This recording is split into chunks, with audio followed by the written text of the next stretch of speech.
Bien. Bueno, antes que nada les quiero pedir disculpas por haber suspendido la última reunión. Estuve trabajando con unos colegas en el interior y llegué un poco cansado, entonces cuando Juan, perdón, estoy admitiendo gente, cuando Juan me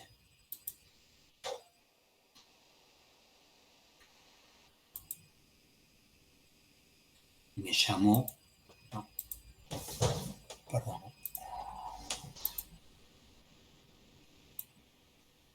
para hacer el posteo en Facebook, estaba cansado y dije, bueno, lo posponemos. Después me arrepentí. El día martes ya tenía ganas de que nos juntemos el miércoles, pero era un poco tarde, entonces dije, bueno, nos juntamos el 20 y el 27, así que les agradezco la presencia hoy, que originalmente estábamos fuera de agenda. Bueno, había que descansar también, por eso no lo diste, Roberto, está bien. Nosotros Bien. entendemos. Ok. Gracias por la comprensión. No. Bien, quería que trabajemos juntos hoy un par de cuestiones que están justamente en el lugar que dejamos la vez pasada. La vez pasada estuvimos trabajando, digamos, algunas cuestiones que Lacan presentaba, medio como diciendo, pues bien, este aparato simbólico que estuve trabajando durante tantos años desfallece en varias cuestiones, desfallece en cuanto a su posibilidad de acceso a lo real del goce, desfallece en cuanto a la posibilidad de decir una verdad toda y desfallece en cuanto a la posibilidad de acceder a una realidad previa a la simbolización. Estoy en la página 115 de la versión castellana del seminario y quería que trabajemos el párrafo que viene, que me parece un párrafo muy rico clínicamente y que tiene que ver con algunas disquisiciones en relación al objeto A como semblante y a la posición del analista. Voy a leer un párrafo en la 115, 116, el párrafo es largo, paciencia pide la obra. Voy a empezar a leer el párrafo que dice del otro lado el A. No sé si lo tienen ubicado, está en mitad de la página. Del otro lado el A. Digo del otro lado porque Lacan venía trabajando en este gráfico que tenemos al comienzo de la clase, venía trabajando algunas cuestiones del vértice real, ¿sí? El vértice real es el vértice donde desemboca el goce que Lacan dibuja dentro de una vacuola, ¿sí? Nos transmite la idea de un real de goce. Entonces había terminado Lacan diciendo que lo real era como un agujero, ¿sí? Era como un agujero. Está en el parágrafo anterior del que les voy a leer. Entonces, de un lado lo real como una especie de agujero, del otro lado el A. Les leo el parágrafo, es largo. Del otro lado el A. Que ande en suma por el buen camino nos haría tomarlo por un ser, con el pretexto de que aparentemente en efecto es algo. Pero solo se determina a fin de cuentas. El A solo se determina a fin de cuentas por su fracaso, por no poderse sostener en el abordaje de lo real. Lo verdadero, entonces, desde luego, es eso, con la salvedad de que nunca se alcanza sino por vías retorcidas, por vías sinuosas. Apelar a lo verdadero, como nos vemos llevados a hacer corrientemente, es sencillamente recordar que no hay que engañarse y creer que ya se está siquiera en el semblante. Antes del semblante, del cual todo se sostiene, en efecto, rebotar en el fantasma.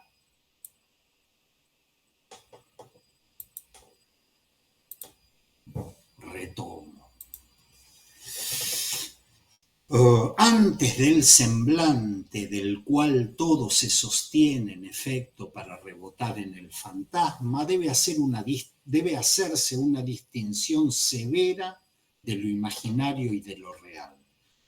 No ha de creerse que en modo alguno sostengamos nosotros al semblante. Ni siquiera somos semblante. Somos, en ocasiones, lo que puede ocupar su lugar y hacer reinar allí ¿qué? El objeto A. El analista, en efecto, en todos los órdenes de discurso que se sostiene actualmente,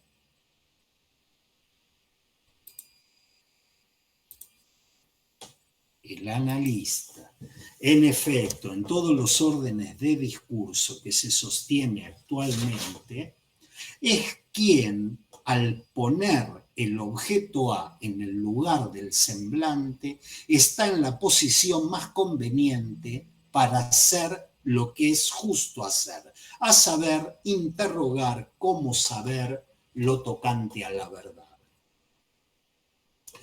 El parágrafo es largo, tiene sus complicaciones, pero a mí me parece que tiene una dimensión clínica que vale la pena desplegar para tratar de entender que algunas cuestiones no se dan por arte de magia. De este párrafo yo quería sacar o quería resaltar algunas cuestiones respecto del discurso analítico, especialmente referidas a la posición del analista. Dentro del discurso analítico, la posición del analista, ¿no? Estos párrafos que dice, no van a creer que sostenemos nosotros el semblante, ni siquiera que somos el semblante. O sea, la posición del analista. En el discurso analítico. Y cuando uno dice el discurso analítico, parece que está diciendo una cosa abstracta. Porque la noción de discurso implica un lazo social. Y para Lacan el discurso analítico era un lazo social. Me parece que vale la pena bajarle el volumen y agarrar y decir en el dispositivo analítico. Me parece que es un párrafo donde podemos trabajar o podemos discutir la posición del analista en el dispositivo analítico. Es decir, cómo se estructura el dispositivo analítico y cuál es la posición del analista allí. ¿Sí? Para lo que viene, yo cuando escribí lo que viene tenía un poco en mente la idea del discurso analítico.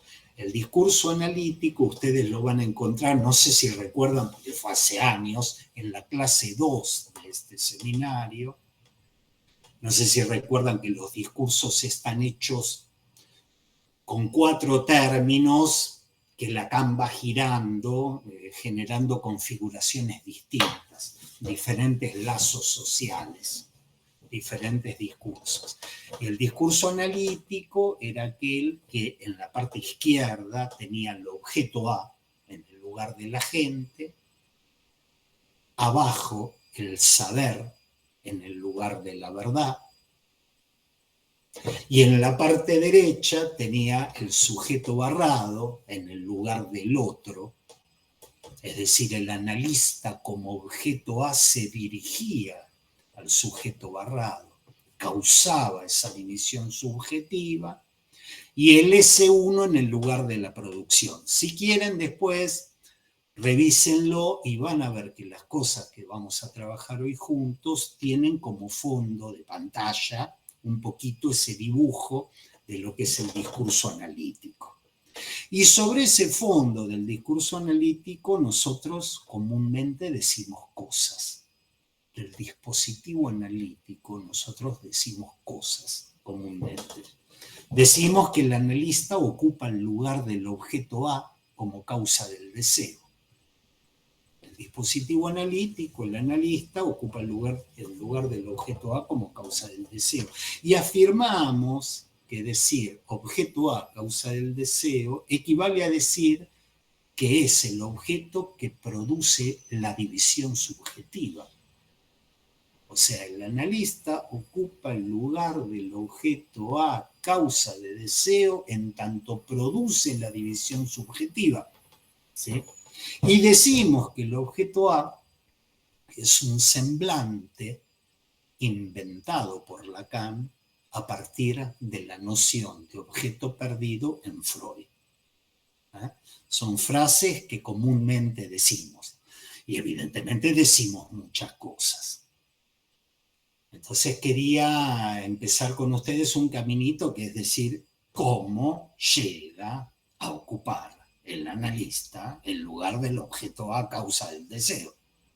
Porque uno lo puede decir, pero que lo diga no quiere decir que esté explicándolo. Uno lo dice, no lo explica. ¿Sí? ¿Cómo, caramba, ha llegado el analista a ocupar el lugar de lo que Lacan pensaba como un resto libidinal? Ese tipo con cara de lo que tiene el analista de ustedes, cómo ocupó el lugar, cómo ha llegado a ocupar el lugar de un resto libidinal, cómo llegó a ocupar ese lugar del objeto A causa de deseo. Entonces escribí la respuesta a la pregunta. La pregunta está ahí. Escribí la respuesta y después me gustaría desplegar la respuesta. ¿Sí? La respuesta es, el analista comienza a ocupar ese lugar como uno de los resultados del trabajo realizado a partir del despliegue de las cadenas del saber inconsciente y sus efectos producidos en la dimensión de la verdad. Releo lo que escribí. El analista comienza a ocupar ese lugar como uno de los resultados del trabajo realizado a partir del despliegue de las cadenas del saber del inconsciente y sus efectos producidos en la dimensión de la verdad. Bien, confieso que la frase me dejó completamente disconforme, hubiese querido que sea más clara, pero bien, quedó así larga. Así que me explico. Y espero que mi explicación esté al ras de la clínica, de que nos podamos entender clínicamente. ¿Sí? En la puesta en marcha del dispositivo analítico se verifica la aparición de efectos de verdad, de una verdad subjetiva. ¿Sí? Ese es el primer dato. Aparece en el dispositivo analítico, cuando uno lo pone en marcha, algunos efectos de verdad. ¿Cómo arranca el asunto? El asunto arranca cuando un analizante se deja llevar por la asociación libre. Se deja llevar por la asociación libre. Nosotros suponemos con Freud que esa asociación libre no es tan libre. Suponemos que la asociación libre está orientada desde un real. Es desde un real que Freud invita al paciente a asociar libremente. Y Freud pensaba que está orientada desde un real y por eso le decía, hable de lo que se le ocurra, porque usted no se va a dar cuenta. pero de cualquier cosa que hable, cualquier cosa va a tener relación con el motivo de consulta. O sea que Freud pensaba que la asociación libre era cualquier cosa menos libre, estaba determinada por un núcleo. Diga lo que diga, esto que lo trajo acá al consultorio va a ver cómo tiene que ver con esto. Una manera de decirlo lacanianamente es que la asociación libre está orientada desde un real. ¿Sí? Ahora bien, en la asociación libre aparecen fallas, aparecen quiebres, aparecen lagunas, ¿eh? Aparecen lapsus linguales, ¿sí? Aparecen estos quiebres que Lacan teorizó como las formaciones del inconsciente. En la asociación libre aparece eso. Estos fallos, estos furcios, estos fallos, estas interrupciones, esta aparición inesperada en la cadena significante, en el despliegue de la cadena significante de la asociación libre, estos fallos son tomados por una función que nosotros llamamos deseo del analista. ¿Sí? Freud ahí tenía una certeza, seminario 11, la certeza de Freud. Cuando ese quiebre se produce, Freud dice, acá hay un deseo. Esa es la certeza de Freud. ¿Sí? Entonces, cada uno de esos fallos está tomado por la función deseo del analista, que los recorta, los pone en valor, los asocia con otros significantes, etcétera, etcétera. La diversa gama de intervenciones en acto de aquello que llamamos el deseo del analista. Y el resultado de esta intervención es la aparición de verdades que tienen un carácter subjetivo. Resulta que yo le estaba contando tal cosa y en vez de decir mi compañera de trabajo, dije el amor de mi vida. En vez de decir mi compañera de trabajo, dije el amor de mi vida, y el analista le dice como el amor de su vida. No, mi compañera, no, pues usted dijo el amor de su vida. Bueno, en realidad debo decirle, doctor, etcétera, etcétera, etcétera. Aparición de verdades subjetivas. Un efecto de verdad. Titiló, se produjo ahí una especie de rayo, ¿sí? Una especie de relámpago. La aparición disruptiva de algo que conecta con una verdad subjetiva. ¿Y dónde encontraste esa verdad subjetiva? En el despliegue de las cadenas de saber del inconsciente. Al principio era en el discurso de la asociación libre, pero claro, esa verdad tiene que desplegarse. Y entonces alguien dice, ahora que usted me dice eso, me doy cuenta que cada vez que voy al trabajo estoy 2 horas perfumándome, arreglándome el nudo de la corbata, me pongo lindo, me voy, me miro en el espejo antes de entrar, y ahora me parece que usted esto que me está diciendo tiene que ver con, bien, hay un llamamiento a la dimensión de la verdad, ¿eh? En el despliegue de una cadena significante, de un saber. ¿Ok? Bien, entonces, a partir de esto, analizante y analista podrían engañarse y buscar la verdad. Podrían engañarse ambos dos y buscar la verdad toda, la verdad susceptible de ser toda dicha. ¿Sí? Podrían engañarse, ir hacia ese lugar, y podrían engañarse incluso a partir de la obra de Freud y decir voy a buscar toda la verdad, porque Freud dice que el análisis progresa por el llenado de las lagunas mnésicas. Entonces yo freudianamente podría pensar que un análisis es ir sacando esa verdad que está oculta, y está oculta, e iremos agrandando la esfera del yo libre de conflicto. Yo se los digo, les tiro una atrás de otra. Ustedes son jóvenes y no saben que en una época el psicoanálisis se planteaba así. Entonces decía, bueno, el yo tiene una parte inconsciente, pero a medida que uno hace consciente lo inconsciente, va agrandando su esfera libre de conflicto y llegará un momento donde se habrá rellenado todas las lagunas mésicas y todo lo inconsciente se habrá hecho consciente y hemos advenido a una verdad toda. Un analista, un analizante se podría engañar por ese lado. Nosotros con Lacan hemos tratado, por lo menos yo he tratado de transmitirles que el camino de la verdad toda está cerrado de antemano. La verdad no puede ser toda dicha. O sea, no voy a ahondar ahora, lo hemos visto en otras clases, ¿no?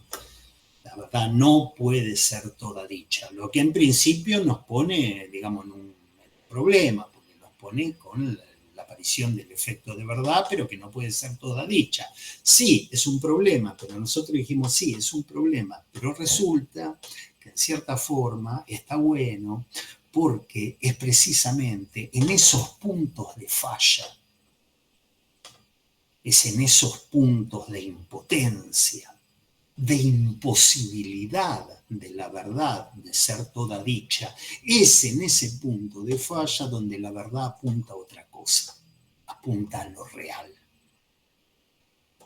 La idea lacaniana es que habrá algunos efectos de verdad, pero se consumirán como efectos de verdad no toda, pero él dice, y en esta clase nos lo estableció en el triángulo, en este gráfico que tenemos, no sé si ustedes recuerdan, los momentos que les dije, de cada uno de los vértices tracen una mediatriz que vaya al lado contrario, no sé si lo recuerdan. Del vértice de lo real salió una mediatriz que iba al lado imaginario simbólico y tocaba al significante del otro tachado, que es donde Lacan pone verdadero, significante del otro tachado, verdadero. Pues bien, es lo mismo que les estoy diciendo.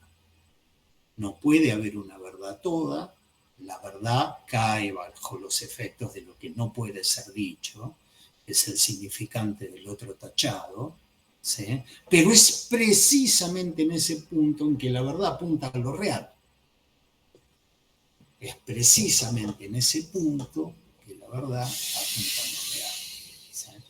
Que apunte a lo real de goce, que la verdad apunte a lo real de goce, no quiere decir que la verdad acceda a lo real del goce. Que apunte a lo real del goce no quiere decir que acceda a lo real del goce. A ver, les voy a dar un ejemplo, pero es un ejemplo de Lacan del seminario 20, de cuando empezamos este seminario, que Lacan empezó a tomar el tema del goce desde el punto de vista jurídico. La primera clase del seminario, cuando alguien va a un juicio y es testigo y le dicen, jura decir la verdad, toda la verdad y nada más que la verdad. ¿No? Alguien va al juzgado, no en Argentina, porque en Argentina es otra cosa, pero en otros países donde hay un poder judicial que tiene alguna función, le dicen, jura decir la verdad, solo la verdad y nada más que la verdad y toda la verdad, es porque a través de la verdad quieren agarrar un goce. Quieren saber si lo mataste, si le robaste la plata, si lo estafaste, cualquiera de las figuras, de las imaginarizaciones del goce que se les ocurra. ¿Sí? A través de la verdad, dicen, si este dice toda la verdad y aquel dice toda la verdad y aquel dice toda la verdad, voy a agarrar a alguien en un goce.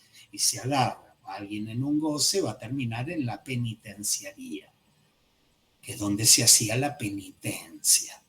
Digamos. Estos son los orígenes religiosos del sistema jurídico, ¿no? Donde se le dictará la pena y hará su penitencia. Con la verdad voy a agarrar el goce. Lacan diría, con la verdad no vas a agarrar 3 pepinos el goce, no lo vas a agarrar. La verdad desfallece en su camino a aprender el goce. ¿Sí? No llega, porque en el camino de la verdad hacia el goce se le cruza el significante del otro tachado. Eso no se puede decir. Es como si Freud dijese, eso está reprimido primordial. A eso no acceden los efectos de verdad. La verdad no llega, apunta a lo real del goce, pero no accede a lo real del goce.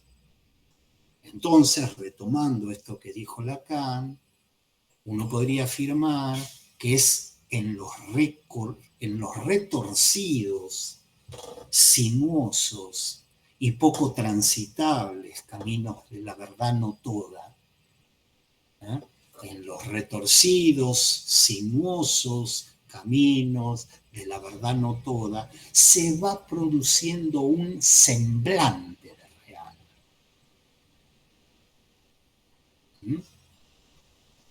La verdad apunta a lo real, pero no accede. Está bien, no accede, pero en el despliegue de los retorcidos y sinuosos caminos de la verdad se va produciendo un semblante de real.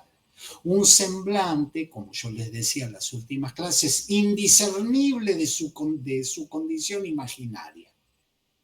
Indiscernible de su condición imaginaria, de su dimensión imaginaria.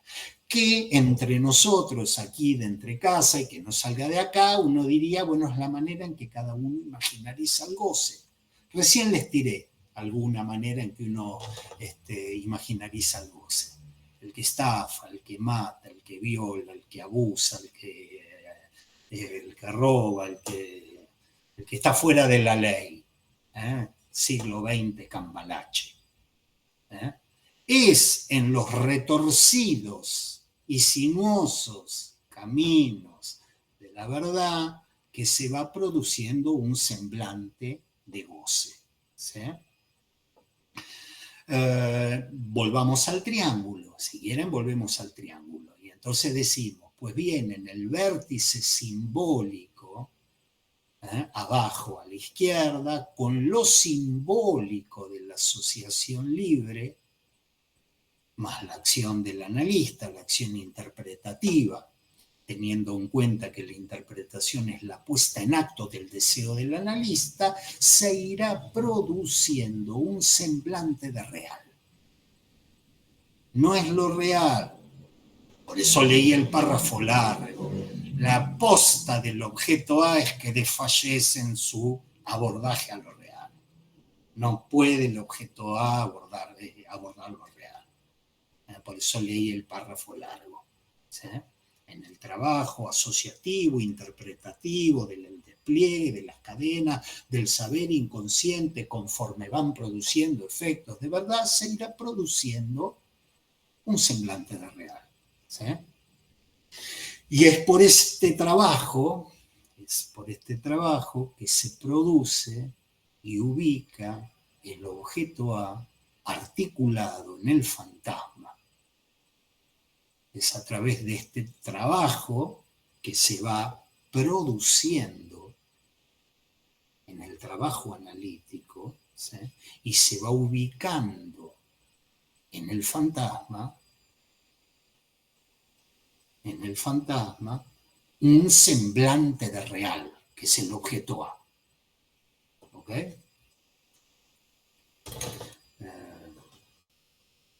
Es como si yo le digo, voy por ejemplos, pero son ejemplos masivos. Son ejemplos masivos.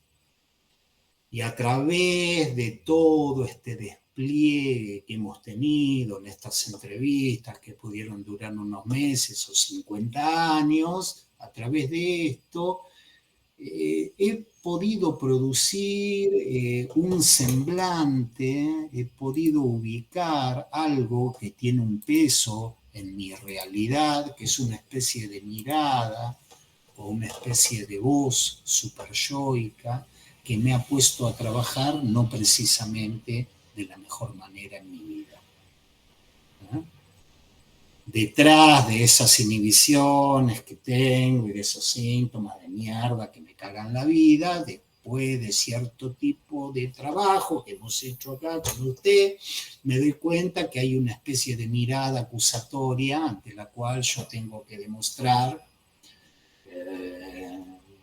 que soy inocente.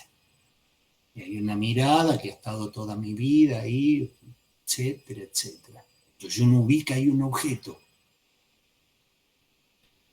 que está detrás de la realidad fantasmática de cada quien. Eso es lo real. La gente dice, no, eso es un semblante de real. Eso no es, eso es un semblante de real. Eso no es propiamente lo real. Eso es un semblante de lo real que ha sido producido por el trabajo analítico. ¿Sí? Entonces, a través de la puesta en marcha del dispositivo, se produce y se ubica un objeto articulado en el fantasma. La producción y localización de este semblante se va verificando en los momentos de interrupción del camino de la verdad.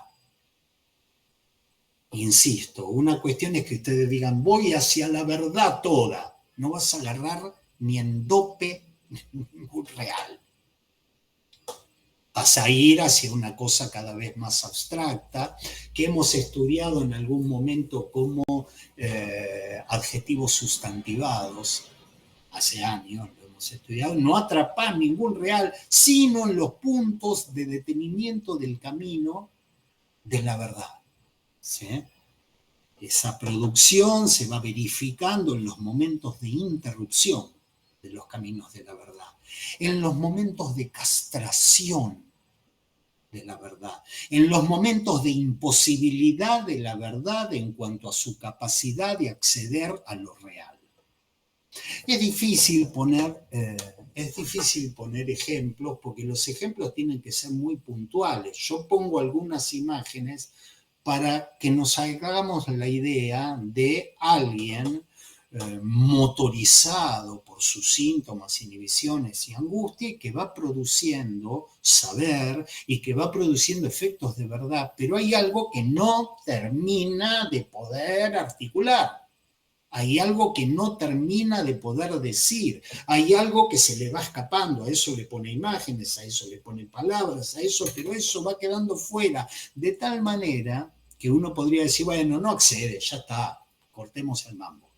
Y otro podría decir, no, ¿para qué lo circunscribe? ¿Para qué lo está produciendo? ¿Para qué lo está produciendo en el sentido que lo está recortando? ¿Se entiende la cosa patética de un punto donde vos no podés decir, pero se empieza a generar, lo voy a decir de esta manera, como una especie de consistencia lógica de eso a lo que no podés acceder? Entonces, digo, paradójicamente es, digamos, algo muy especial que uno vaya pudiendo producir, ubicar, localizar una especie de consistencia lógica, pero en los caminos de la propia falla. En los caminos de la propia falla, no, de la falla de la verdad. Lo que hablé como impotencia o imposibilidad de la verdad. ¿Sí? ¿No? En esos caminos de interrupción, de castración, de imposibilidad. ¿Sí? Y no hay que olvidarse que eso se produce en presencia de alguien que hace algunas preguntas, algunos señalamientos, que hace algunos cosquilleos, que te dice, para, no te borres por acá, es por acá, te está yendo, es por acá. O sea, que no es un trabajo que uno se tira en la cama. Ansiedad había escrito 2 volúmenes sobre autoanálisis, sobre el autoanálisis, y realmente, bueno, desde el punto de vista lacaniano, no es que te tiras en la cama y dices, a ver, voy a tratar de circunscribir. No es sin el otro, y no es un detalle que sea sin ese otro, ¿sí?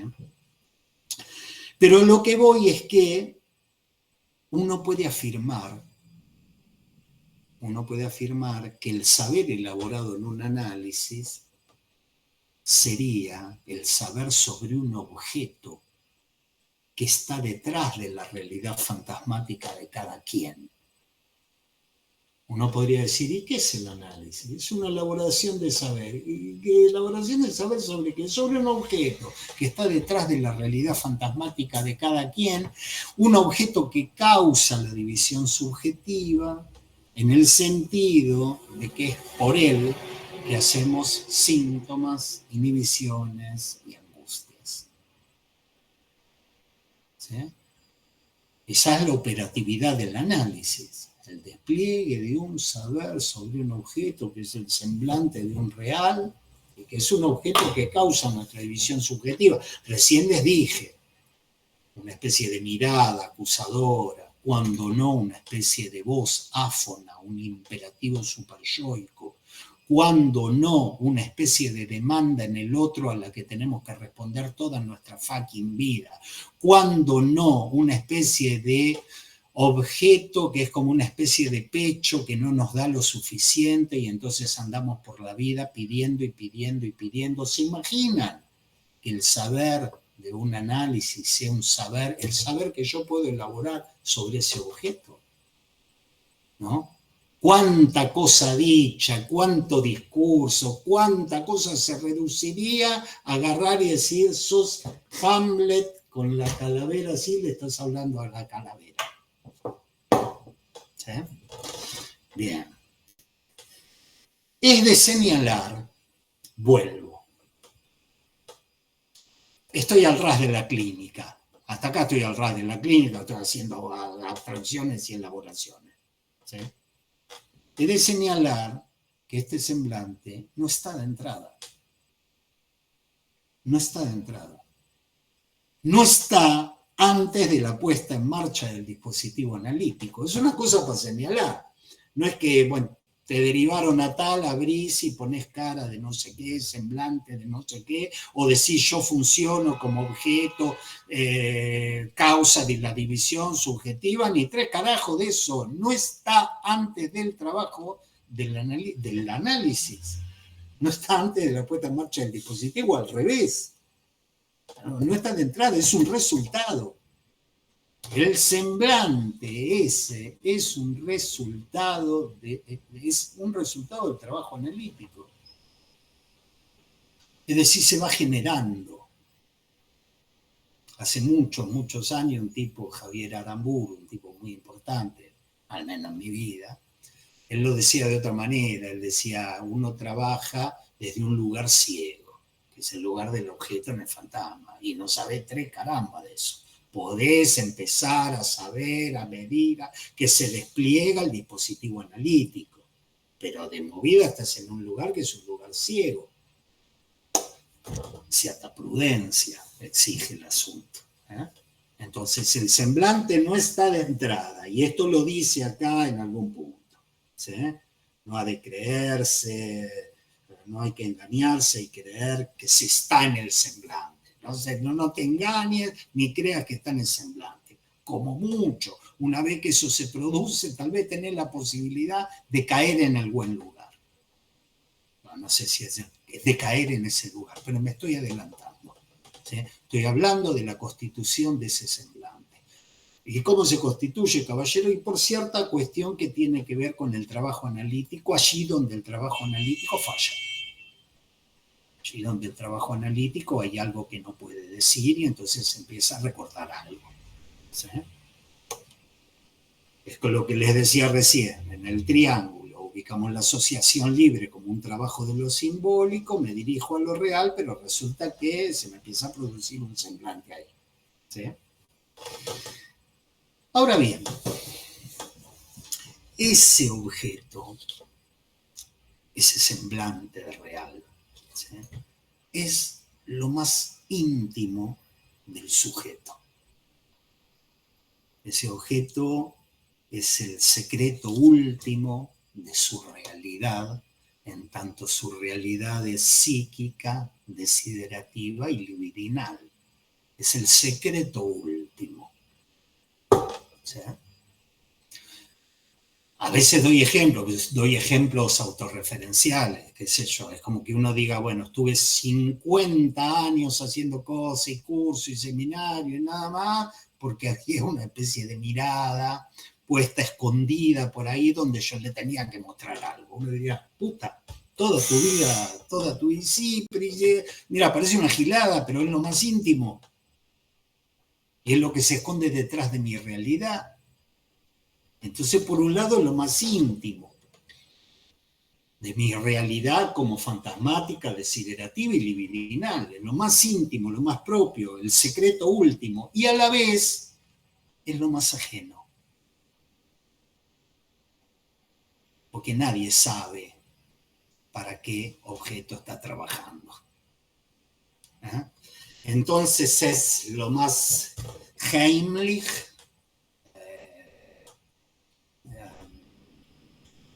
no sé si estoy pronunciando bien, ahí estás, Amalia. Si la otra vez no estabas vos y pronuncié un par de cosas y miraba, digo, a ver si hace así o hace así.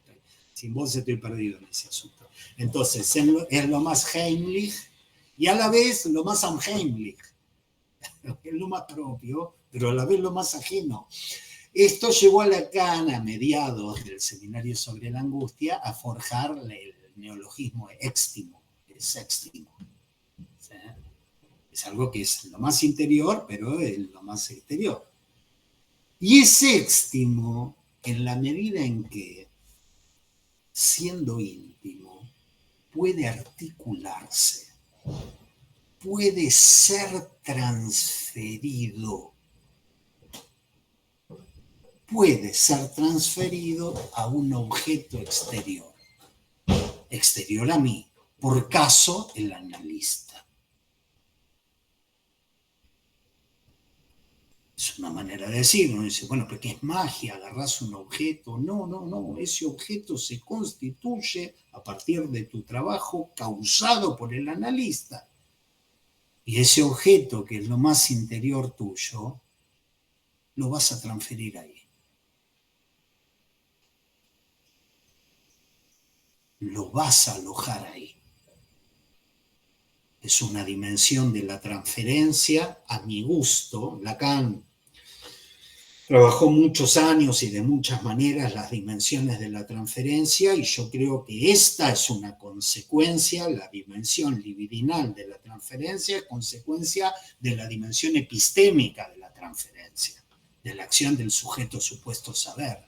Como uno de los resultados de la puesta en marcha del sujeto supuesto saber en el dispositivo analítico se genera eso, lo que en algún rincón de ese seminario Lacan dice que es como una transferencia real.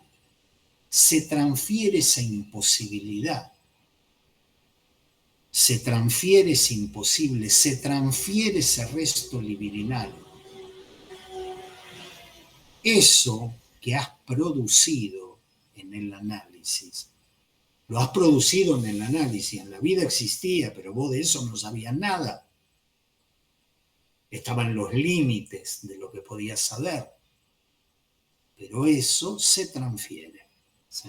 Eso puede ser transferido a un objeto que es el analista, y es en este sentido, y no otro, que decimos que el analista ocupa el lugar de un resto libidinal. ¿Sí? Pero lo dije en un minuto y usé 20 para decirles que esto no es una cuestión mágica, es una cuestión del resultado de un dispositivo, del trabajo del dispositivo analítico, no es magia. No es que yo ando buscando portadores de mi mirada. Es el resultado del despliegue de un trabajo analítico y justamente ahí donde la verdad hay algo que no puede agarrar y esto propicia que en el lugar del sujeto supuesto saber yo alojo ese objeto libidinal. Lo podemos discutir, pueden no estar de acuerdo, podemos acercar la lupa y ver cómo se produce esto en el campo de las transferencias no esclarecidas, en el campo de las transferencias salvajes, porque es lo mismo. Lo mismo. Nos llevaría al punto de decir, bueno, amo al que supongo que tiene un saber sobre algo, bajo las formas en que cada uno imaginariza ese saber. Entonces voy a amar a alguien. ¿Qué amas? A Brad Pitt. No, los tipos lindos son lindos, pero jamás suscitaron mi amor. Mi amor lo suscita y ahí te va a decir algo.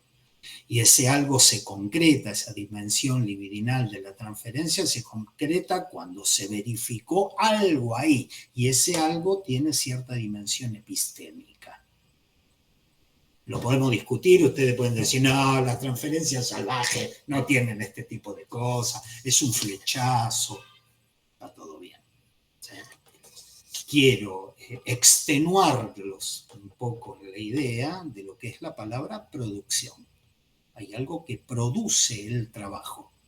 ¿Sí? En este sentido, ahí ya me fui del tema del discurso analítico. Pero quería decirle que es algo que se produce. ¿Sí? Y ahí el analista ocuparía el lugar de un resto libidinal, ahí ocuparía el lugar del semblante de un real. El lugar de ese semblante es el que puede, con suerte o mala suerte, ocupar el analista, si es que condesciende a ocuparlo. Ese lugar, la frase que estuvimos leyendo, como él decía, somos en ocasiones lo que puede ocupar el lugar de eso. Estoy en la página 115.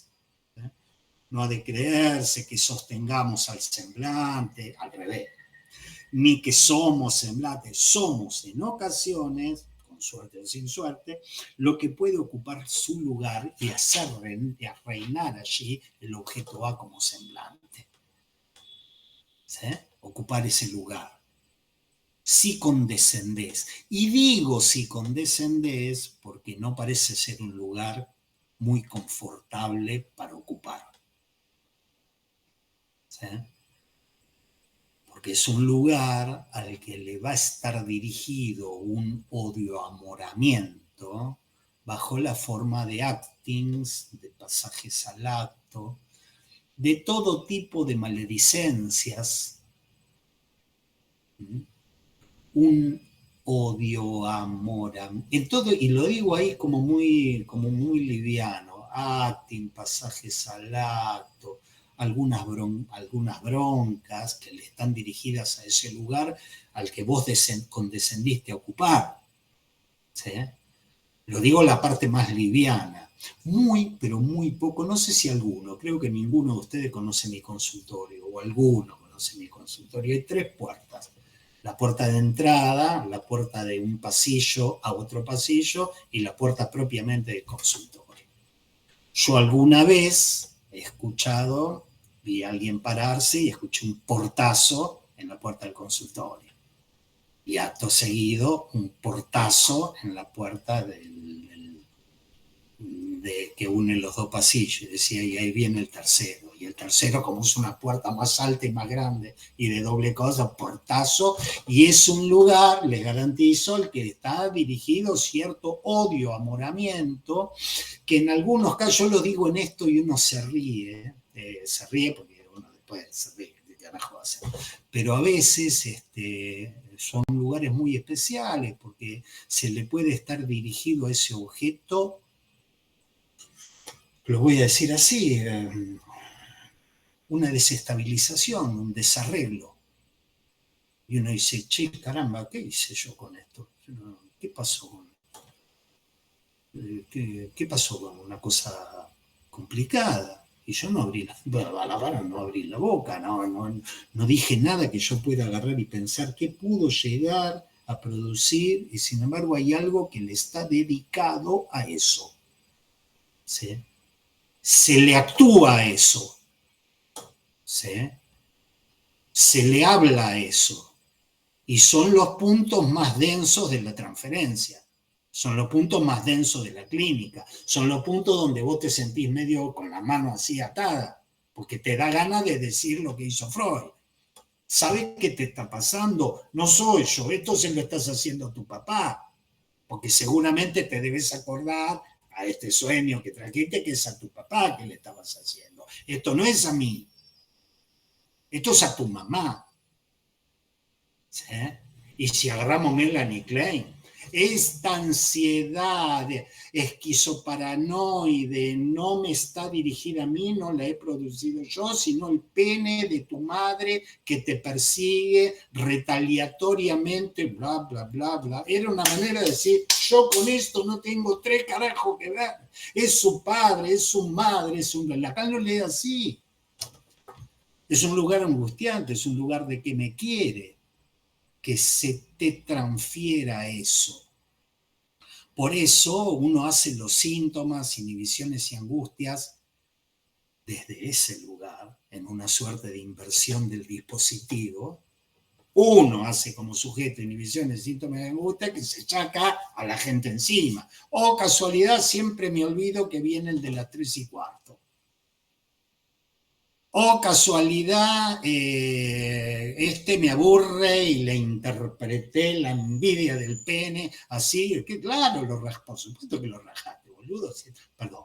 Por supuesto que has tenido un pasaje al acto, más bien si eso te ha puesto en un lugar donde te sentís tomado como un objeto que vos decís, yo no soy, será el padre, será la madre, será el pene del tío, será alguien, yo no.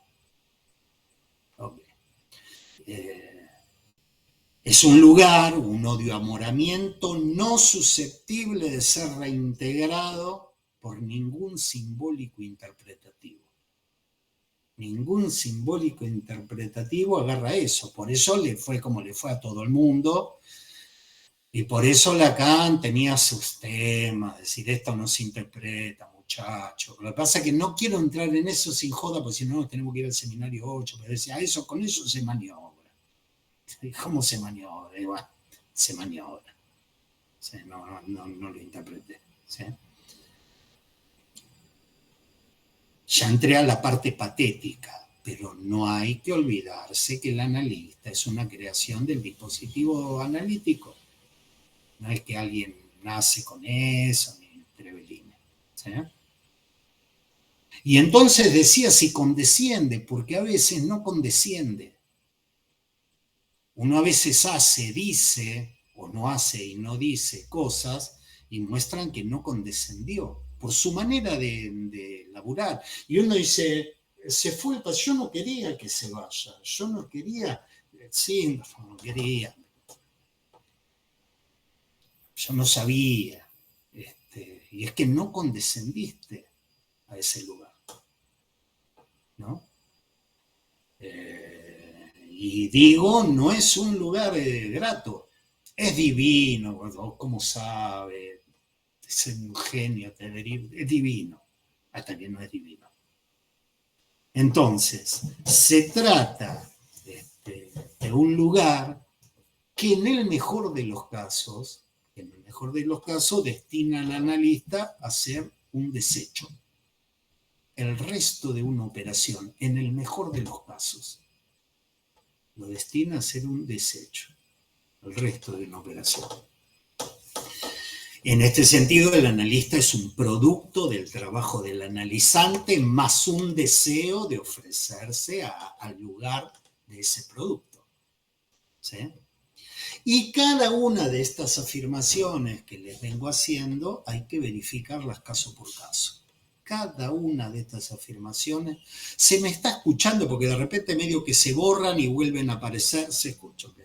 Cada una de estas afirmaciones hay que verificarlas caso por caso, porque podría ocurrir que fenoménicamente algo parece un análisis, podría ocurrir que algo parece un análisis y estructuralmente no sea un análisis. Que uno lo ve de afuera y dice, ¿cómo anda este análisis? Y sin embargo estructuralmente no es un análisis.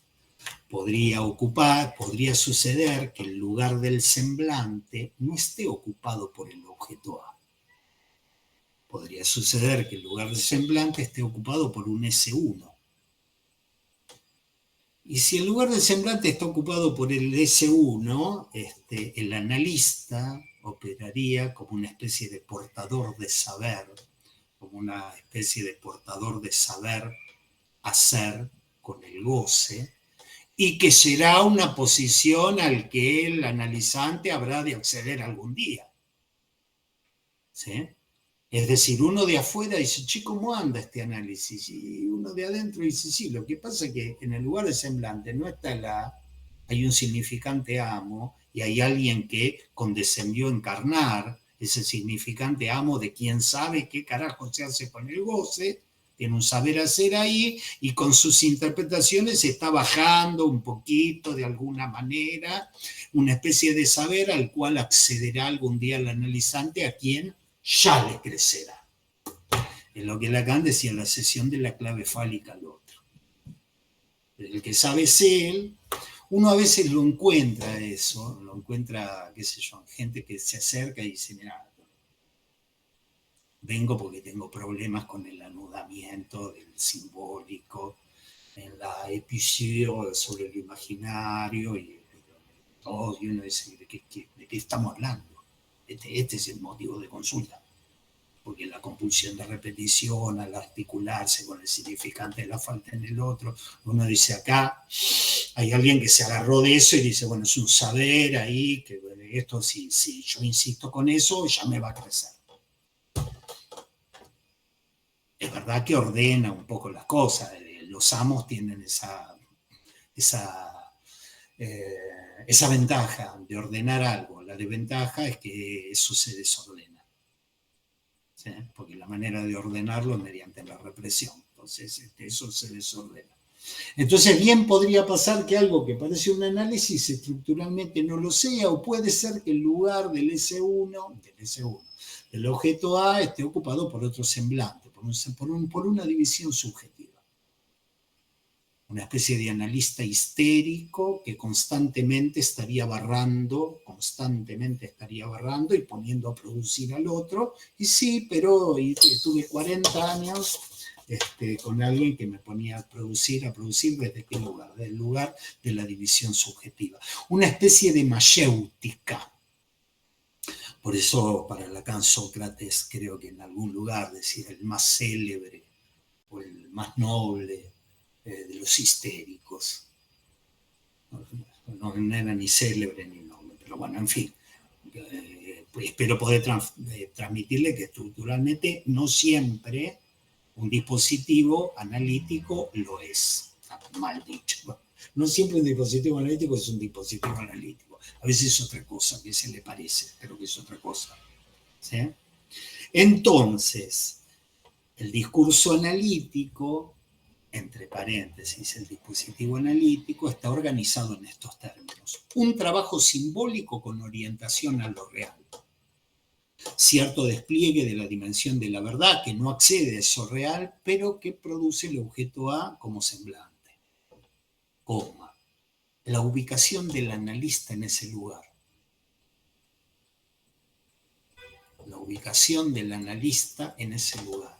Me gustó la palabra imposible, no está escrita acá, pero me gustó. Digamos, porque marca cierta imposibilidad y porque me trajo para Freud, digamos, era uno de los imposibles. Analizar, muchachos, es imposible. Bien, entonces, la ubicación del analista en ese lugar, el consentimiento para ser ubicado en ese lugar. Es en ese sentido que yo releo y en ese sentido que entiendo cuando en página 115 dice, no crean que sostenemos el semblante, que sostenemos el semblante, ni que somos el semblante. En ocasiones somos lo que puede ocupar su lugar y hacer reinar allí el objeto. ¿Sí? Ahora bien, sería de un enorme valor libidinal. Sería de un enorme valor libidinal que se pueda saber que toda construcción de una otredad en los seres hablantes se sostiene del objeto A. Sería algo de un enorme valor libidinal que alguien diga, che, toda esta vida que vengo armando, la vengo armando en relación a un objeto. Sería algo de un enorme valor libidinal. Esto en sí mismo ya daría un criterio de finalización de un análisis. ¿Sí? Sería un criterio. Imagínense que uno pudiese producir ¿sí? Uno pudiese producir, ubicar, circunscribir ese objeto, ¿sí? Un análisis podría uno entender que llegó a su fin, a la finalización, cuando ese objeto cae. Pensar en un fin de análisis como la caída de ese objeto, ¿sí? He descubierto que todos los síntomas, inhibiciones y angustias tienen como origen o motor aquella voz de la que intenté sustraerme durante toda mi vida y sin embargo no hice más que alimentar. La idea de Freud de que más renunciás ante el super yo y más severo se pone. Entonces, siempre quise, bueno, bien, renuncio y, y lo alimento, ¿sí? La idea de Lacan, poder realizar esto, realicé, poder concretar, poder subjetivar, poder conquistar una posición subjetiva donde diga, he armado toda mi vida alrededor de ese objeto, semblante de lo real. La idea de Lacan, a cierta altura de su enseñanza, fue que el resultado de esa elaboración de saber, el psicoanálisis, a fin de cuentas, es una elaboración de saber sobre un objeto.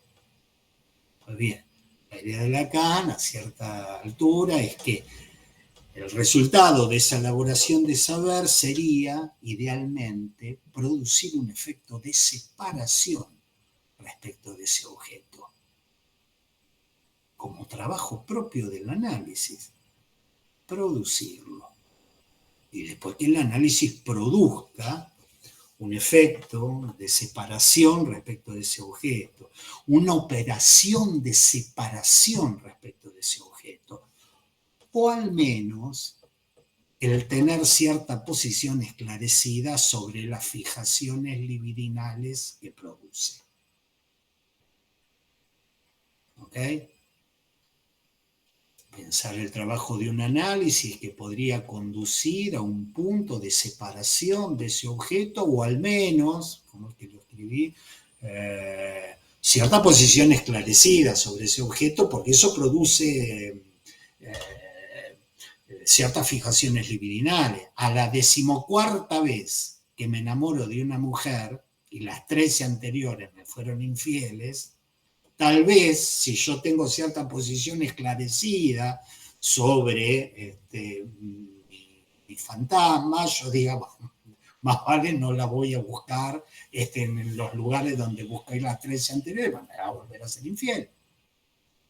Entonces digo, separación de un objeto, o por lo menos cierta posición esclarecida respecto de las fijaciones libidinales que tu posición frente a ese objeto genera.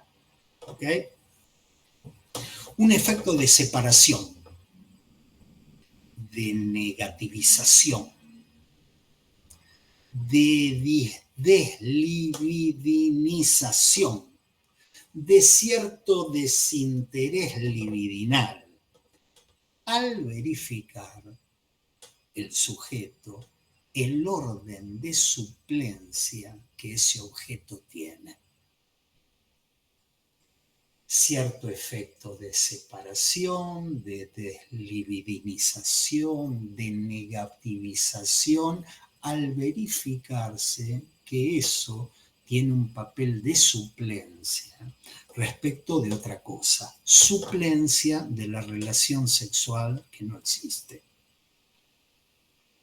Para aquellos que se acuerdan lo que estuvimos trabajando sobre que cada uno vive en una teoría sexual infantil, y hemos vuelto a ese texto una y tantas veces, y decir, hemos construido la realidad fantasmática con un objeto porque no hemos accedido a la representación de la vagina, diría Freud. Y Lacan diría, bueno, a otras cosas. No es como tal la representación de la vagina, porque con un poco de suerte uno accede a esa representación. No es eso. Es frente a ciertas formas de inexistencia. No existe el significante de la mujer. La privación del objeto femenino, dicen en el seminario 17. en la clase 11 del seminario 17, que es la castración del macho, la privación del objeto femenino, porque no hay, ¿sí? O en nuestro querido seminario, la ausencia de relación sexual. Si vos verificás que en ese lugar has puesto un objeto y que toda tu vida lo jugás en relación de ese objeto, pues bien, si uno pudiese pensar una conquista así, uno realmente diría, bueno, ese objeto ha perdido su capacidad de generar fijaciones libidinales, ¿sí? ¿No? Al verificar el orden de suplencia que ese objeto tiene, ¿sí? Sería, digamos, una conquista subjetiva basada en la posibilidad de saber que ese partener, el objeto, es la suplencia de un partener que no hay, el que haría existir el goce sexual. Por eso en la primer clase de este seminario hace años yo le decía, entendámonos, van a ver que vamos a hablar de goce asexual, porque es el goce del objeto A, no el goce sexual, que es el goce que habría si existiese la relación sexual. ¿Eh? Pero verificar algo de esto en un análisis. Yo voy dando vueltitas y les pido disculpas, no me quiero alejar de una cuestión clínica y tampoco quiero que las cosas parezcan magia, porque si no los conceptos me dicen, no, bueno, hay que subjetivar la castración, que tratar de hacerlo andar en la maquinaria clínica. ¿Sí? Entonces, sería el núcleo de la operatividad del psicoanálisis. Sería, vamos, seminario 20. Este sería el núcleo de la operatividad del psicoanálisis. El psicoanálisis sería el único discurso, el único lazo social, el único discurso que produce la condensación del goce articulado a ese objeto y un efecto de separación en la experiencia analítica. Repito, sería el único discurso que propone, que oferta la condensación del goce articulado en ese objeto, ¿sí? Porque la experiencia analítica es eso, ir hacia ahí y no llegar, e ir constituyéndolo, ir condensando esa demanda analítica. Es como si les dijese, un análisis bien conducido puede durar 10, 15 años, puede durar, pero se tiene que ir armando el embudo, se tiene que ir condensando, es imposible, se tiene que ir produciendo ese imposible como resultado del trabajo analítico, ¿sí? Para que en un momento se produzca una separación y una caída, ¿sí? Y acá estamos otra vez, cuando escribía esto, decía, bueno, y a ver cómo lo transmito, porque esto se verifica caso por caso. Y no vayan a creer que se verifica todos los días, porque uno puede verificar cierta deslibidinización, como les decía, cierto carácter esclarecido respecto de eso, ¿sí? Pero acá Lacan está diciendo como cierta caída, ¿sí? Cierto efecto de separación, y en algún momento Lacan lo pensó que esta separación podía ser resultado de una vacilación calculada de parte del analista.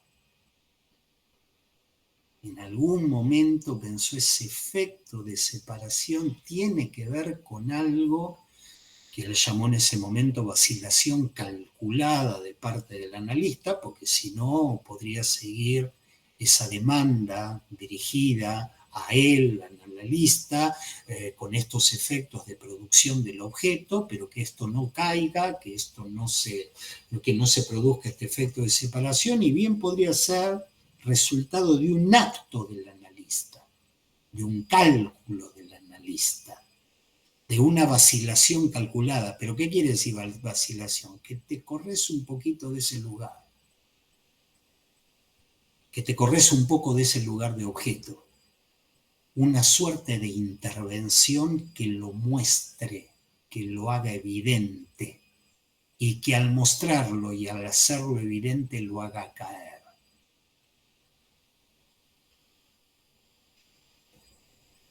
Pónganle el imaginario que quieran, yo se lo conté, pero una especie de vacilación calculada, estabas en ese lugar que fuiste construyendo, uno podría decir, bien, es una creación del análisis, es una creación del inconsciente, pero ya directamente no como no el analista como significante, ya es un significante más en la cadena del saber inconsciente, sino como un objeto. Y que una intervención del analista lo pueda mostrar, lo pueda poner en escena, y al ponerlo en escena lo haga caer. Se me ocurría mientras escribía una especie de dale, imagínense un acto analítico cuyo texto uno podría escribir como un dale, seguí sufriendo, seguí esforzándote, que yo te miro y puedo testimoniar de eso. O sea, una puesta en acto en la escena analítica que muestre eso, que se corra de ese lugar y al mostrarlo diga, acá está. Es esta mirada, es esta voz. ¿No? Yo recuerdo una, que no tenía mucho que ver con nada, pero recuerdo una, que era, ¿quién lo mandó a usted a ser un abnegado trabajador del psicoanálisis? Que en ese momento produjo un sacudimiento. ¿Quién te manda? ¿Quién te manda vos a hacer? Ojo que para nada estoy diciendo una intervención que haga caer un objeto, le estoy tratando de poner una imagen de algo que decía el analista, del analista que decía Lacan. Lo pones al analista en el lugar de ese objeto y pues bien, él va a operar desde el lugar de ese objeto y en algún momento puede llegar a operar de tal manera de producir ¿qué? Un efecto de evacuación. Elegí las palabras, me tomé mi tiempo, un efecto de evacuación, como quien evacúa una duda, que uno puede decir, bueno, aquí pueden evacuar la duda, pero la evacuación también puede ser una evacuación intestinal. Producir un efecto de evacuación, un efecto de deposición. Deposición es una cosa jurídica que tiene que ver con la verdad también, es una especie de alegato que entra en determinado momento de una acción legal, una deposición, ¿sí? Pero también es una deposición intestinal, ¿sí? También tiene un efecto de disolución o liquidación del lazo transferencial. Un efecto de disolución o liquidación del lazo transferencial, pero dejando el objeto ahí, no llevándoselo al consultorio de otro analista. Dejando el objeto ahí es como si yo dijese, he dejado esa mirada ante la cual yo tenía que te la dejo acá. Metétela donde no te dé el sol. ¿Me explico qué es ser el resto de una operación? Eso que te han puesto sobre los hombros, que te lo querías sacar, porque hincha la pelota, porque vos te querés hacer el no sé qué, y te pusieron en el lugar de una madre mala, o en el lugar de un padre bueno, o en el lugar de un hermano que da todo, o en el lugar de un pecho que da no sé qué leche, o en el lugar de un ano que deja salir las... Bueno, eso te lo dejo. Eso me separo, y pensar la operación de separación no como me lo llevo y me lo llevo para otro analista, porque no lo puedo ubicar más en vos. Porque a vos ya te he empezado a ubicar desde otro lugar. Hace 2 años te puse en tal lugar, pero ahora me doy cuenta que vos sos en otro lugar. Entonces mi demanda de análisis y correlativamente la posibilidad de la producción de ese objeto libidinal me lo llevo a otro lado. Ahí no dejaste nada. La idea lacaniana es que vos ahí dejes ese objeto. Que sea una transferencia real, ¿sí? insisto, como resultado del trabajo analítico. Insisto tanto porque en una época Lacan se reía de algunos analistas que lo pensaban como una cosa real, digamos, como una cuestión de, bueno, así como transfiero, ¿y qué es la transferencia? Y tengo confianza. Bueno, pues bien, la dimensión libidinal de la transferencia es algo así, algo en la realidad. Él decía, no, es efecto de una estructura. Y en la estructura ubicar una cláusula de clausura, ubicar un efecto de cierre, ubicar un punto donde esta demanda te la dejo. ¿Sí? Y pensar esto como un criterio de finalización de un análisis. Ahora bien, uno le diría, ¿accediste a lo real del goce? No. ¿Llegaste a una verdad toda sobre tu ser? Y tampoco. ¿Accediste a una realidad no sostenida por el significante fálico? No, tampoco, pero ya nada me empuja a eso. Ya sería un criterio de finalización de análisis. Nada me empuja a eso. Ya nada empujaría al trabajo analítico si vos dejaste ese objeto ahí. Ya nada empujaría el trabajo analítico, excepto ciertos restos sintomáticos. ¿Se entiende? Pero primero quería agarrar y saludar y hacer mi homenaje especial al objeto A y al criterio de la separación del objeto A como fin de análisis. Porque no podría pensar eso, y Lacan lo pensó. Ahora ahí termina el asunto, y no. Porque parece que el inconsciente, el super yo, siguen haciendo de las suyas. Y hay restos sintomáticos, hay residuos sintomáticos. ¿Sí? Y es en este sentido. Vieron que yo en estos encuentros a veces agarro un párrafo, después salteo 2 hojas, agarro otro párrafo. Ahora, la vez pasada agarré un párrafo, en esta agarré otro párrafo, y en la que viene vamos a agarrar el párrafo que le sigue. Son 3 clases de 3 párrafos, uno atrás del otro. Porque me parece que el tipo nos tira una cosa clínica que sería un terrible error no darle la bola y el tiempo que hay que darle. ¿Sí? Él acá nos propone una renovación del saber. Dice, pues bien, este era el criterio de finalización, el analista ocupando el lugar de objeto, qué sé yo, pero hay restos sintomáticos a partir de los cuales no puede sino pensar, para dar cuenta de esos residuos y qué se puede hacer con eso, una renovación de la cuestión del saber. ¿Sí? Insisto, justo en el momento en que nos presentó el sesgo infructuoso del aparato teórico que había forjado, ¿sí?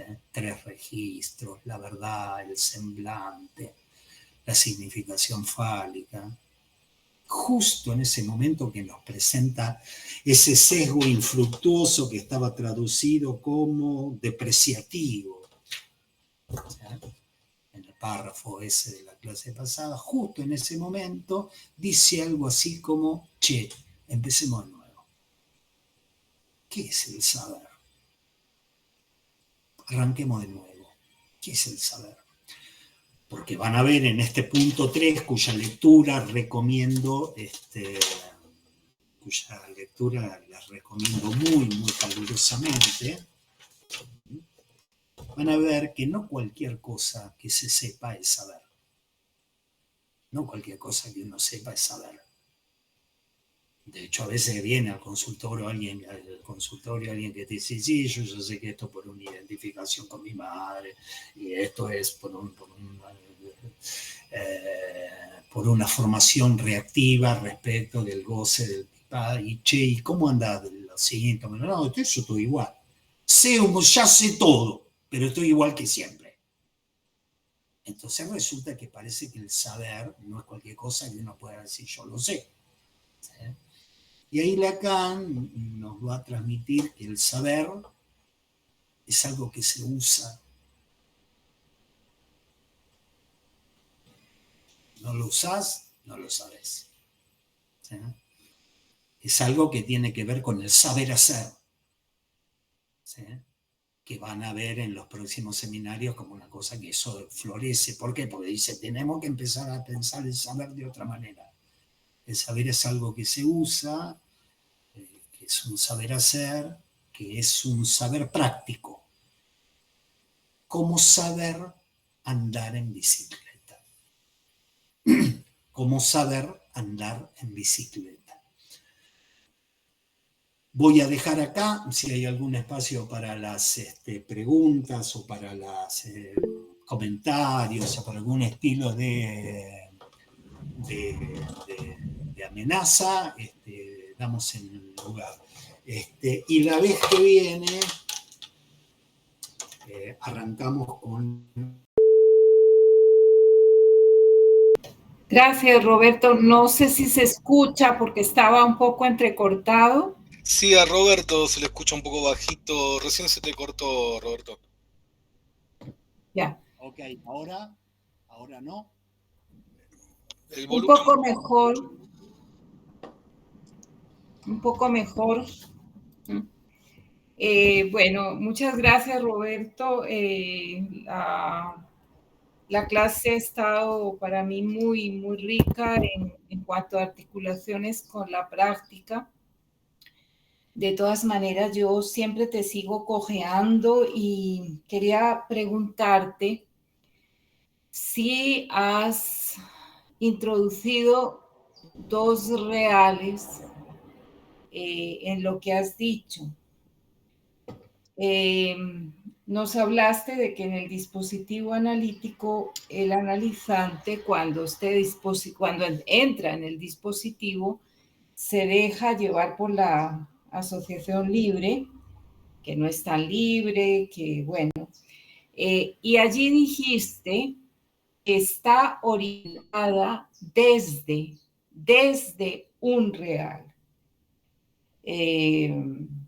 Hable de cualquier cosa, que eso estará determinado desde un real, que va a aparecer en los quiebres y el deseo del analista lo hace aparecer, ¿no? Aparece un efecto de verdad que se va produciendo, entonces allí un real en el dispositivo y en el recorrido analítico, ¿no? Ese semblante de objeto que está detrás del fantasma de cada cual, lo que se sostiene, lo que siempre escapa, algo que siempre escapa de lo simbólico, desde lo más íntimo, lo ajeno, lo Heimlich, en fin. Entonces,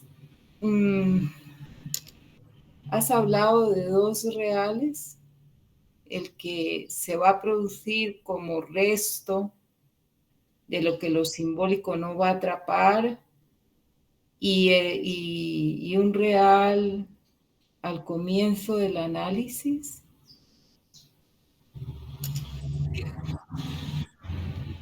¿Se me escucha?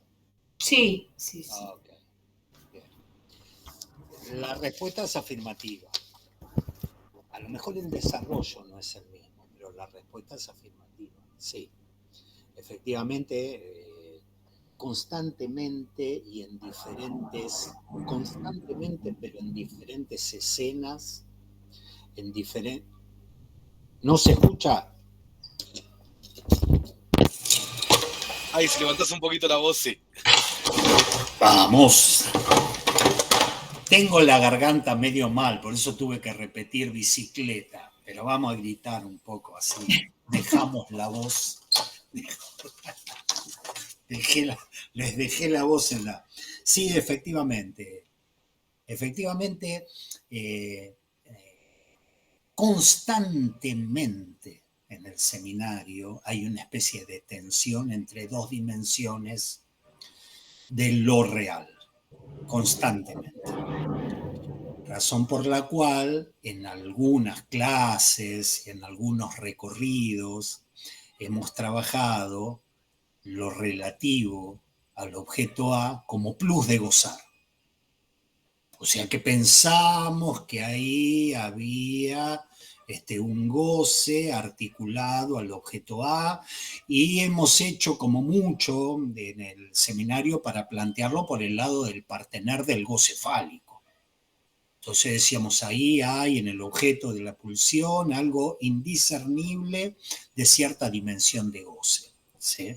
Pero recuerden, después decíamos, sí, muchachos, pero atenti, que hay algo que en este seminario lo viene trabajando bajo la modalidad del no todo fálico, y que eso es otra cosa. Es el otro en la radicalidad de la otredad de su goce. ¿Sí? La radicalidad de la otredad de su goce. Entonces sí, efectivamente, depende del recorrido que hagamos. Uno a veces trabaja el objeto A como plus de gozar, porque es una coyuntura que Lacan trabaja, y a veces trabaja el objeto A como semblante, ¿sí? Y cuando hablo como semblante, ya no sé cuántas encuentros entre nosotros hemos tenido después, pero que yo decía es lo que tiene una operatividad sobre el goce, pero no es el goce. Es un semblante constituido a partir de la noción de objeto perdido en Freud. Y hoy les conté perdido, porque perdido prácticamente como una imposibilidad lógica. No es que estuvo y después se perdió, ¿sí? Entonces, tenés razón, se trata de dos goces. Pero en el recorrido que hice yo hoy, me interesaba más la dimensión del objeto A, como un semblante de lo real del goce.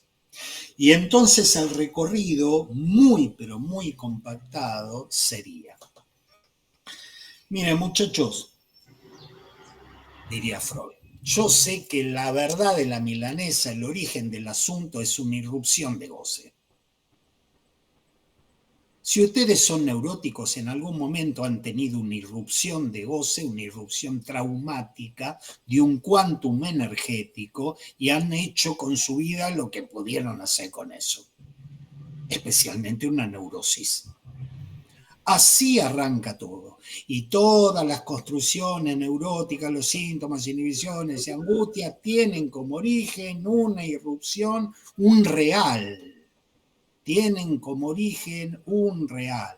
Con ese real ustedes hicieron fantasma. Lo que pasa es que mi tío era degenerado, me tocaba el culo, y mi otro tío me hacía no sé qué, y otro, pero esas son construcciones fantasmáticas a partir de la irrupción de un real. Entonces mi recorrido empezaba así, ¿sí? Y Freud va a decir, diga lo que diga, va a ver que tiene que ver con su enfermedad, es que pongo un real en el origen, ¿sí? En esta concepción freudiana, lacaniana de Freud, que llegó hasta este seminario, va a decir, bueno, y con lo simbólico vamos metiendo, el imaginario déjalo, sacalo, con lo simbólico vamos construyendo a partir de esto, y vas a lograr producir un semblante de real. Eso no es real, es un semblante de real, ¿sí? Y en determinado momento él pensó, por eso yo dije, a la altura de cierto momento de su enseñanza, él sí lo pensaba como algo real, y dijo, bueno, esto se corta y se pierde. Esto se corta y se pierde. Esto tiene que producir una separación respecto de esto, ¿sí? ¿Y por qué está bien lo que vos decías? Lo que vos decías está bien porque por un lado están estas cuestiones atinentes a ese momento, que era el momento del objeto A como plus de gozar, del cual la finalización de un análisis sería la separación, y otro goce que Lacan va a pensar, pero no me quería adelantar, en relación a las propias cadenas del saber del inconsciente. Es como si Lacan dijese, bueno, yo el dispositivo analítico lo puedo mirar del lado del analista. ¿Por qué el analista funciona como analista? Y bueno, porque hereda el lugar de un objeto perdido, que en el encuentro se va a producir, en ese encuentro. ¿Sí? En ese encuentro se va a producir a partir del trabajo subjetivo. Ahora, si en vez de mirar al analista, miro así al analizante, ¿no será que esas cadenas de saber son de saber de goce? Y que eso con el objeto A no tiene nada que ver. ¿Se entiende lo que estoy planteando? Por eso cuando vos decís dos reales, sí, dos reales de goce, uno por el lado del plus de gozar. Yo no me quería, digamos, adelantar. Por eso dije, bueno, algo que uno usa, como andar en bici.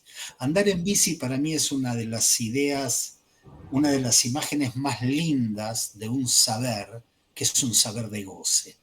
No sé ustedes, yo me acuerdo el día que me sacaron las rueditas. Me acuerdo del día que me sacaron las rueditas. ¿Sabés andar sin rueditas? Y la respuesta era una sonrisa así, de acá para acá. Un goce en el cuerpo. ¿Sí? Entonces son dos reales, efectivamente, son dos reales. Y en esto me basé en Freud. Lo que pasa es que hay una palabra que se me está escapando. No, casi nada. Que es de los primeros textos de Freud cuando él pensaba la irrupción de un goce, un núcleo real, ¿sí? Y después pensaba una defensa radial. No sé si recuerdan esos viejos artículos de Freud, una defensa radial, más te acercás al núcleo, más te acercás al núcleo, más efecto de defensa que hay. ¿Sí? Por eso dije, el asunto empieza, es una licencia poética, pero más o menos, es decir, la asociación libre está dirigida desde ese real. Agarrar ese, como así como alguien podría decirla, y la neurosis también es una construcción desde ese real que no quiere saber nada con ese real. Bueno, la asociación libre tampoco, no quiere saber nada, solo que en los momentos de falla, Freud agarra y dice, che, acá hay otra cadena, a ver, vamos por esa cadena. ¿Se entiende? No sé si responde. Muchas gracias, fabuloso, gracias. Bien. Juan Manuel Alfonso, no sé quién es. No sé. Una mini pregunta, pero me quedé pensando mucho en esto que planteabas ahora lo último, en este fin de análisis con la caída del objeto, y digo, qué poco se escucha a veces en las experiencias de pase dónde cayó el analista, porque muchas veces en la experiencia de pase escuchamos más bien lo contrario, o sea, no a ese analista como un resto, sino que muchas veces es como que lo ponen un poco por encima. Y nada, me quedé pensando un poco en eso. Era un mini comentario. Sí, mira, eso depende de las épocas. Yo trato de cuidarme cuando hablo de esto porque cualquier cosa que sea susceptible de ser malentendida puede llegar a ser malentendida. Hubo una época en que los testimonios eran un poco diferentes, claro, hace mucho tiempo.